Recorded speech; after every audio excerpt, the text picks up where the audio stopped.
Cette année, nous allons devoir apporter quelques modifications aux activités de la trousse de conscience phonologique de la maternelle et de la première année.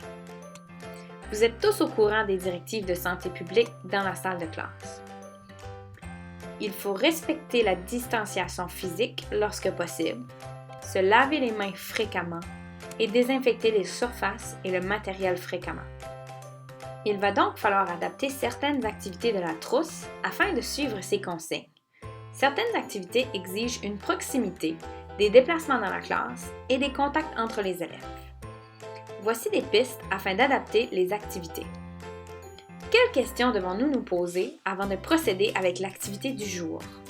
La première question est: est-ce que l'activité permet aux élèves de respecter les consignes de distanciation physique dans la salle de classe? La deuxième question est: est-ce que l'activité peut être faite sans objet de manipulation? Si vous répondez oui aux deux questions, vous pouvez procéder avec l'activité. Si vous répondez non à l'une ou l'autre des questions, vous allez devoir adapter l'activité. Voici comment vous pouvez adapter les activités de la trousse afin de respecter les consignes dans les salles de classe. La majorité des activités de la trousse peuvent être faites à l'extérieur.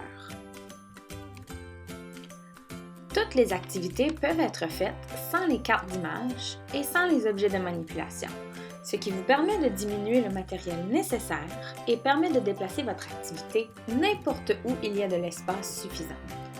Apportez la directive d'activité et consultez la liste de vocabulaire à l'endos. Si vous préférez tout de même utiliser les images et le matériel, vous pouvez le faire. Il faut tout simplement s'assurer de limiter le nombre de partages entre les élèves et de bien désinfecter le matériel par la suite. Dans les activités, les objets de manipulation représentent souvent un appui visuel pour l'élève. Il suffit de remplacer ces objets avec un mouvement de l'élève, par exemple, compter sur les doigts, frapper des mains, frapper des pieds ou encore frapper sur le pupitre. Que faire quand l'activité ne peut tout simplement pas être adaptée?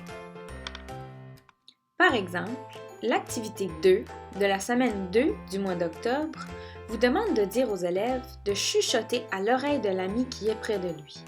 Cette activité ne peut pas être faite en criant puisque tous les élèves vont entendre le message secret. Il est donc impossible de faire cette activité. Que faire? Eh bien, vous pouvez choisir une autre activité qui travaille le même thème. Par exemple, vous pouvez répéter l'activité de la veille ou utiliser l'activité du lendemain. Ou encore, vous pouvez y aller avec les besoins de la classe et choisir une activité précédente qui cible un concept qui nécessite plus de pratique. Voici donc vos pistes pour adapter les activités de conscience phonologique quotidiennes. Faire l'activité à l'extérieur. Ne pas utiliser les manipulatifs suggérés pour faire l'activité, tout simplement utiliser la liste de vocabulaire à l'endos, ou encore s'assurer de bien nettoyer si vous utilisez les manipulatifs et les images. Et choisir une activité différente qui cible le même objectif.